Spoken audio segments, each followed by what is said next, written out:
Good morning everyone. तर आपण addition पाहिलेलं आहे. Addition of variables. आता नेक्स्ट पार्ट जो की पाहिलेला नव्हता, तो आपण बघतोय. तो म्हणजे काय? व्हेरिएबलचं ॲडिशन. आता व्हेरिएबलचं ॲडिशन कसं करायचं आणि व्हेरिएबल म्हणजे काय? व्हेरिएबल्स व्हेरिएबल्स म्हणजे अशी कोणतीही संख्या, कोणताही साइन, अल्फाबेट किंवा एनिथिंग जे की चेंज होतं. एनिथिंग, कोणतीही गोष्ट जी की काय होते, चेंज होते म्हणजे बदलते, त्याला आपण म्हणतो व्हेरिएबल. व्हेरिएबललाच मराठीमध्ये म्हटलं जातं चल. तर दोन चलातील रेषीय समीकरण आपण नंतर पाहणारच आहोत. पण ते पाहायच्या अगोदर ऍडिशन बघतोय व्हेरिएबलचं आपण.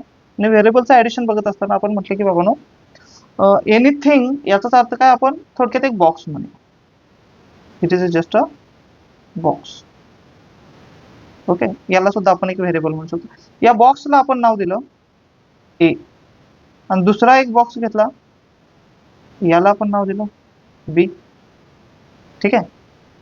आता बघा, हे अशा पद्धतीने आपण काहीही नाव देऊ शकतो. याला आपण म्हणतो व्हेरिएबल. तर व्हेरिएबलचं ऍडिशन आपण बघतोय. तर सिंपल टर्म मध्ये ऍडिशन आपण बघूया. First one, a plus a.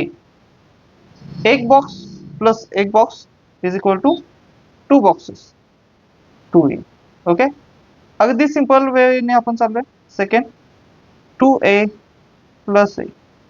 2+1, 2+1. आता याच्याजवळ कोण नाही, यालाच आपण 2a+1a असं देखील लिहू शकतो. 2+1 यानी की 3a ॲज इट इज असं लिहू शकतो. आणखी एक वे तुमच्याजवळ आहे, तो म्हणजे काय, ए, दोघांकडे ए आहे.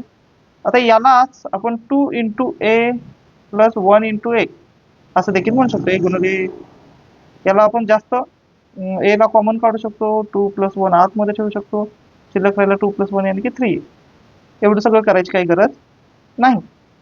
थर्ड बघा, 4a+5a असं जर असेल तर answer 4+5 9. It's very easy. Fourth बघूया आपण, 5a 7b प्लस 10a. आता या ठिकाणी ए आणि बी असे दोन व्हेरिएबल आलेले आहेत. हा ए सांगतोय, हा ए सांगतो, आणि जो शिल्लक आहे तो बी आहे. ओके, मग या केसमध्ये आपण काय करू शकतो, तर ए ला जवळ घ्या. 5a plus 10a plus 7b.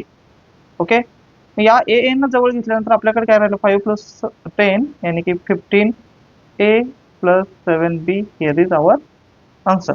Okay, लक्षात येते का? म्हणजे या ठिकाणी दोन व्हेरिएबल घेतलेले आहेत. आता फिफ्थ क्वेश्चन आणखी या टाईपचा आपण घेऊया. 7b plus 7a plus 2b plus 3a. Okay, अशा पद्धतीने जर एखादा क्वेश्चन आला तर आपण कोणत्या पद्धतीने सॉल्व्ह करू शकतो, तर ए व्हेरिएबलला एकत्र घेऊया, बी व्हेरिएबलला एकत्र घेऊया. 7a प्लस 3a प्लस आणखी कोणता, बी ला घेऊया, 7b plus 2b. Okay, all right. आता चं ऍडिशन करणार आहोत. यांचं ऍडिशन करायचं इथे लिहायचं, यांचं ऍडिशन करायचं इथे लिहायचं. काय, 7+3 यानी की 10a प्लस 7+2 यानी की 9b. Here is our answer. अतिशय साधे साधे क्वेश्चन्स आहेत. हो, 6th क्वेश्चन कडे जाऊया. आणखी थोडंसं पुढे जाऊया आपण. 105a plus 5a. याचा आन्सर काय, सिंपल आहे. 105 प्लस 5 110a. ओके, हा झाला फर्स्ट टाईप. बघा, हा काय झाला, फर्स्ट टाईप. याच्यामध्ये सिंपल व्हेरिएबल आहे. कोणते व्हेरिएबल घेतले, सिंपल. आणखी एक 7th क्वेश्चन घेऊया म्हणजे तुम्हाला समजेल. a plus a plus 2a plus 7b plus b. याचा आन्सर कसं लिहिता येईल, याचा आन्सर बघा.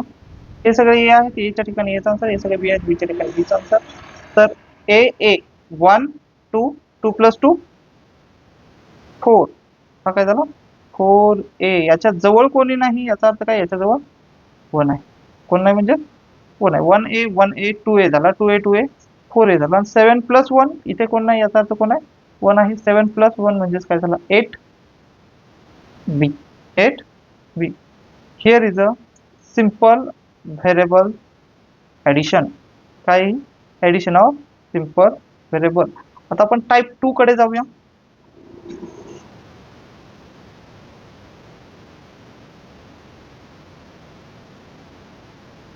टाईप सेकंड कडे जाऊया. आता थोडेसे व्हेरिएबल्स आपण एक्स्ट्राचे ऍड करतोय. बघा आता एक क्वेश्चन नंतर तुम्हाला समजेल. तर क्वेश्चन आहे ए स्क्वेअर प्लस ए स्क्वेअर, ए स्क्वेअर प्लस ए स्क्वेअर. आता यांच्याकडे बघा, आपण आन्सरला सुरुवात करतोय. या ए स्क्वेअर कडे कोण नाही, म्हणजे ए आहे, 1 आहे. या ए स्क्वेअर कडे ही कोण दिसत नाही, म्हणजे 1 आहे. दिसत नसेल तर 1 असतो, हे लक्षात ठेवायचं. आणि 1 plus 1 answer is 1 plus 1 2 A square. अगदी सिंपल वे मध्ये, भले स्क्वेअर असू दे क्यूब असू दे. आता क्यूबचा एक एखादा याच टाईपचा क्वेश्चन घेऊया आपण. लक्षात येत आहे? सेकंड बघा, ए क्यूब प्लस 3 ए क्यूब. सेकंड लिहूया आपण. तर याच्याकडे आहे ए क्यूब, याच्याकडे हे आहे ए क्यूब. पण किती ए क्यूब आहेत? इथे तर एकच ए क्यूब आहे आणि इथे 3 ए क्यूब आहे. आणि यांचं करायचं आहे addition. 1 plus 3 is equal to 4 a cube. लक्षात येते का? It's a complex variable. Okay, लक्षात आलं तुमच्या? ओके, याच टाईपचा आणखी एक क्वेश्चन घेऊया आपण, सोपा अगदी. क्वेश्चन नंबर 3 बघा, 4 a raise to 4 plus 3 a raise to 2 plus 7 a raise to 2. असं जर असेल तर याचा आन्सर आपण कसं लिहू शकतो? तर दोन वेगळे वेगळे पार्ट पडले बघा. ए चा चौथा घात असणारे वेगळे झाले आणि ए चा दुसरा घात असणारे म्हणजे ए स्क्वेअर असणारे वेगळे झाले. आता ए स्क्वेअर असणाऱ्यांना वेगळं लिहा, ए रेस टू 4 असणाऱ्यांना वेगळं लिहा आणि ए स्क्वेअर असणाऱ्यांना वेगळे लिहा. ठीक आहे. हा 4 ए रेस टू 4 याचा कोणाशी संबंध येणार नाही, हा एकटाच राहील, तसाच राहील. प्लस शिल्लक कोण राहिला आहे? 3 ए स्क्वेअर प्लस 7 ए स्क्वेअर, 3 ए स्क्वेअर प्लस 7 ए स्क्वेअर. आता 3 आणि 7 ची ऍडिशन करावी लागेल. हा 4 a raise to 4 as it is plus 3 plus 7 किती? 10 आला, 10 ए स्क्वेअर. थोडेसे चेंजेस केलेले आहेत, क्वेश्चन्स आपले अवघड होत चाललेले आहेत थोडेसे, आपण लक्ष द्यायचं. आणखी एक क्वेश्चन घेऊया, 4 नंबर क्वेश्चन. ठीक आहे, बघा आता क्वेश्चन कसा आहे. 2a plus 3a square plus 4a square. Okay, त्याचा आन्सर आपण लिहितोय. ए स्क्वेअर वाल्यांचं सेपरेट ॲडिशन होणार. 2a as it is plus 3 plus 4 येणार 7a स्क्वेअर, 7a स्क्वेअर. लक्षात येते का? आता आणखी एक पुढे स्टेप जर आपण गेलो, पुढची स्टेपला जर आपण गेलो तर आपल्याला बघा काय कळतं की ए स्क्वेअर इज नथिंग बट, म्हणजे ए चा वर्ग म्हणजेच काय आहे? ए गुणिले ए आहे. असं आपण लिहू शकतो, ए चा वर्ग म्हणजेच काय? ए गुणिले ए. इथे आहे 2a प्लस 7a इंटू ए. आता या दोन्हीकडे जर लक्ष दिलं तर आपल्याला इथे एक ए दिसतो आणि इथे एक ए दिसतो. मग हा या ए ला आपण बाहेर काढू शकतो का? काढू शकतो. ए ला आपण बाहेर काढला, शिल्लक काय राहिला आतमध्ये? तर इथे 2 राहिला प्लस हा 7 आणि शिल्लक राहिलेला ए. लक्षात आलं? Here is our answer. हे आपलं आन्सर झालेलं आहे. याच पद्धतीचा आणखी एक क्वेश्चन घेऊया म्हणजे तुम्हाला समजेल. Question number 5, 10 a raise to 4 plus 10 a square. आता याच्याकडे तर हा तर ए रेस टू 4 आहे, म्हणजे याचा चौथा घात आहे इथे, आणि याच्याकडे तर दुसरा घात आहे. मग आता काय करायचं? प्रॉब्लेम आलेला आहे. याच सोल्युशन म्हणजेच काय बघा जरासं. ज्या वेळेला आपण ए चा चौथा घात लिहितो म्हणजे ए रेस टू 4, त्याच वेळेला ए चा 4 वेळेला गुणाकार असतो, हे आपल्याला कळालं. ओके, 4 वेळेला गुणाकार.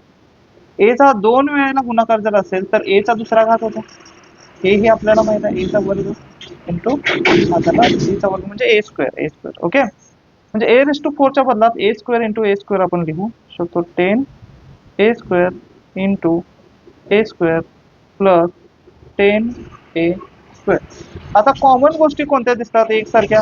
इथं 10 ए स्क्वेअर आहे, इथे 10 ए स्क्वेअर आहे. मग यांना आपण एकत्र घेऊ शकतो. म्हणजेच काय, 10 ए स्क्वेअरला जर बाहेर काढला तर शिल्लक कोण राहिला? इथं ए स्क्वेअर राहिला. इथे कोणी नाही, म्हणजे बघा कोणी नाही असा अर्थ होत नाही, तर इथं कोणतरी एक आहे, कोणीतरी एक आहे, म्हणजे काय +1. Okay, here is our answer. अशा पद्धतीचे आणखी क्वेश्चन आपण घेणारच आहोत, पण या टाईपच्या क्वेश्चनची प्रॅक्टिस तुम्ही करायची आहे. Good bye.